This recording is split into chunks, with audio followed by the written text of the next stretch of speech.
Mga ka-sister ko dyan na broken-hearted o they think that their significant other is cheating.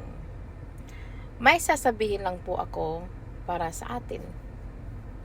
Yung mga lalaki kasi, they already know kung sino talaga ang nasa puso nila. They know it. They know it.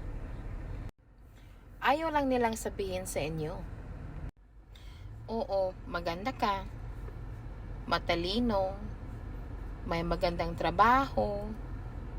Magaling magluto. Mabait. Tsaka giving. Hindi madamot. And all of the, yung mga mabubuting traits na pinakita mo sa mga lalaki. Pero kung hindi ka nila talaga gusto, what I mean is, kung hindi kayo ang nasa puso nila, wala lang, useless. But they will never tell you that. Kasi gusto nilang mag-take advantage eh. Especially na kung mag-aaway sila ng asawa nila or girlfriend. They want someone else to na masumbungan bitaw. And that hurts. Kasi I've been there,